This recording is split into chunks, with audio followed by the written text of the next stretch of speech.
3 పంటల రైతు బంధు డబ్బులు మొత్తం వెంటనే రైతుల ఖాతాలో జమ చేయాలి. మాజీ ఎమ్మెల్యే భూపాల్ రెడ్డి రైతులను నిలువుదోపిడీ చేస్తున్న కాంగ్రెస్ ప్రభుత్వం ఏర్పడిన తర్వాత నుండి రైతులకు 2024కు సంబంధించి రబీ మరియు ఖరీఫ్ పంటలు రైతు బంధు డబ్బులు రైతుల అకౌంట్లో వేయకుండా ఇప్పుడు స్థానిక సంస్థల ఎన్నికలు వస్తున్నాయని చెప్పి ఈ పంటకు సంబంధించిన రైతు బంధు డబ్బులను రైతుల అకౌంట్లో జమ చేస్తున్నారని, అంతేకాకుండా మిగిలిన 2 పంటల డబ్బులను కూడా రైతుల అకౌంట్లో వెంటనే జమ చేయాలని మాజీ ఎమ్మెల్యే భూపాల్ రెడ్డి ప్రభుత్వానికి డిమాండ్ చేశారు. ప్రజలు అన్ని గమనిస్తున్నారని వచ్చే స్థానిక సంస్థల ఎన్నికల్లో కాంగ్రెస్ ప్రభుత్వానికి ముఖ్యమంత్రికి తగిన బుద్ధి చెప్తారని తెలిపారు. అన్ని పంటలకు కానీ చివరికి కాంగ్రెస్ పార్టీ రేవంత్ రెడ్డి గారు మరి వాళ్ళ మంత్రివర్గం అంతా కూడా చెప్పింది ఏంటంటే మేము సన్న వడ్లకు మాత్రమే ఇస్తామని చెప్పారు.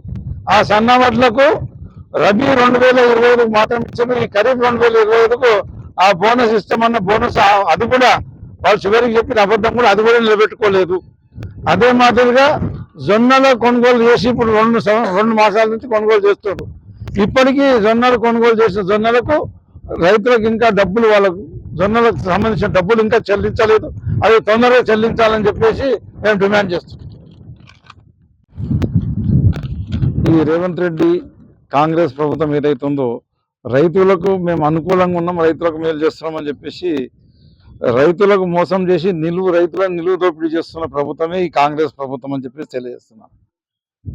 ఏ రకంగా మోసం చేసిందంటే రైతుల వద్ద ఏదైతే కొనుగోలు కేంద్రాల్లో ధాన్యం వరి పంట కొనుగోలు చేసినదో అందులో 1 క్వింటాలకు 5 కిలోల చొప్పున ధాన్యం కొట్టేసినారు.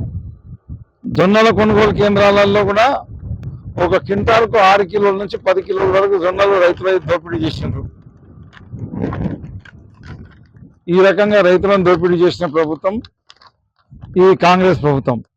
మరి రైతులకు ఎన్ని రకాలుగా మోసం చేసిందంటే రైతులకు 2 లక్షల రూపాయలు రుణమాఫీ చేస్తామన్నారు.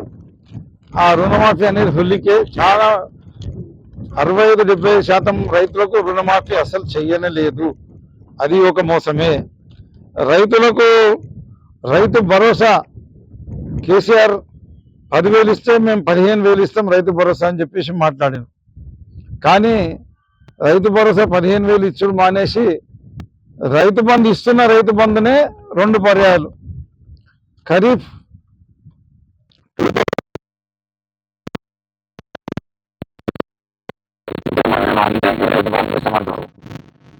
అంతకుముందు మాట్లాడిందేమో కేసీఆర్ వాళ్ళకి చేయడం ఎవరైతే అంటున్నారో వాళ్ళకి ఇస్తామన్నారు. అంటే చేస్తారు కాంగ్రెస్ ప్రభుత్వం ఇది కేవలం ఎలక్షన్స్ టైం మాత్రమే.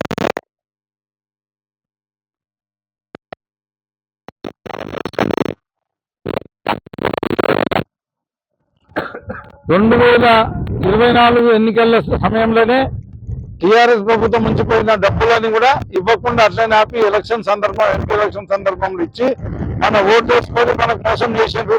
మళ్ళీ ఇస్తారు కదా అని మనం ఎక్స్పెక్ట్ చేసినాం. 2 పర్యాలు మనకి ఇవ్వలేదు. తర్వాత ఇప్పుడు కూడా పంచాయతీరాజ్ ఎన్నికలు ఉన్నాయి, మున్సిపల్ ఎన్నికలు ఉన్నాయి, అదే మాదిరిగా ఎంపీటీసీ ఎన్నికలు ఉన్నాయి. కాబట్టి ఆ ఎన్నికలను దృష్టిలో పెట్టుకొని అందరికీ ఇస్తారు. ఈసారి మనం మోసపోతే కనుక వీళ్ళు మాకు రైతు భరోసా ఇచ్చిందని చెప్పేసి మోసపోతే కనుక అది కూడా 7,500 ఇస్తామని 6,000 ఇస్తారు. మోసపోతే కనుక మనకు భవిష్యత్తులో మనకి ఇంకా రైతు బందే రాదు. ఇప్పుడు మనం చేయాల్సింది ఏంటంటే రైతులందరం కూడా కాంగ్రెస్ పార్టీకి గుణపాఠం చెప్పాలి. బిడ్డ మీరు మాతో ఆటలు ఆడుకుంటే రేవంత్ రెడ్డి నీ తోడుకలు తీస్తాం, ఈ ఎలక్షన్లో నీకు బరాబర్ బుద్ధి చెప్తాం. మేము టీఆర్ఎస్ కోటేస్తే నువ్వు చేసింది తప్పని నీకు అర్థమవుతుంది. కాబట్టి మేము ఆ రకంగా టీఆర్ఎస్ కోటేసి బుద్ధి చెప్తాము. అప్పుడు బుద్ధి చెప్తేనే నీకు బుద్ధి వచ్చి నువ్వు ఇవ్వగలుగుతామని చెప్పేసి మనము ఓటు టీఆర్ఎస్ పార్టీకి వేయాలి, కాంగ్రెస్ని పొందబెట్టాలని చెప్పేసి నేను రైతులందరూ కూడా ఈ రాష్ట్రంలో ఉన్న రైతులందరూ కూడా డిమాండ్ ఇస్తున్నా. రేవంత్ రెడ్డి పచ్చి మోసగాడు. మరి వాళ్ళు ఎన్నెన్నో రకాలుగా మాట్లాడారు. అగ్రికల్చర్ ఇంప్లిమెంట్స్ కు డబ్బులు ఇస్తామన్నారు. అగ్రికల్చర్ ఇంప్లిమెంట్స్ లో పెద్ద అవినీతి. ఏదైతే ఇంప్లిమెంట్ కాస్ట్ ఉందో దానికంటే కాస్ట్ ఎక్కువ పెట్టేసి నాసి రకమైన ఇంప్లిమెంట్ ఇచ్చుకుంటూ మరి ఆ సబ్సిడీలు కూడా వాళ్ళే కొట్టేస్తారు. అవి ఇస్తామంటే కూడా తీసుకుంటూ ఎవరు లేరు. ఎరువులకు సబ్సిడీ ఇస్తామన్నారు, విత్తనాలకు సబ్సిడీ ఇస్తామన్నారు, విత్తనాలకు కూడా సబ్సిడీ ఇవ్వలేదు. కాబట్టి ఈ కాంగ్రెస్ పార్టీ ఇన్ని అవకతవకలకు రైతులకు అన్యాయాలకు పాల్పడుతుంది. కాబట్టి ఈ కాంగ్రెస్ పార్టీకి బుద్ధి చెప్పాలంటే ఈ స్థానిక సంస్థలే సరైన తరుణము. మీరు బీఆర్ఎస్ పార్టీకి కారు గుర్తు కోటేసి కాంగ్రెస్ పార్టీని చిత్తు ఓడించి దాన్ని భూస్థాపితం చేస్తేనే మాకు భవిష్యత్ అనేది ఉండదని కాంగ్రెస్ కనువిప్పై మనకు కంటిన్యూస్ గా రైతులకు మేలు చేసే అవకాశం ఉంటది. కాబట్టి నేను రైతులందరూ కూడా ఇది ఎన్నికల స్టంట్ అని గుర్తించి మీరందరూ కూడా బీఆర్ఎస్ పార్టీకే స్థానిక సంస్థల ఎన్నికల్లో అండదండగా ఉండాలని విజ్ఞప్తి చేస్తున్నాను.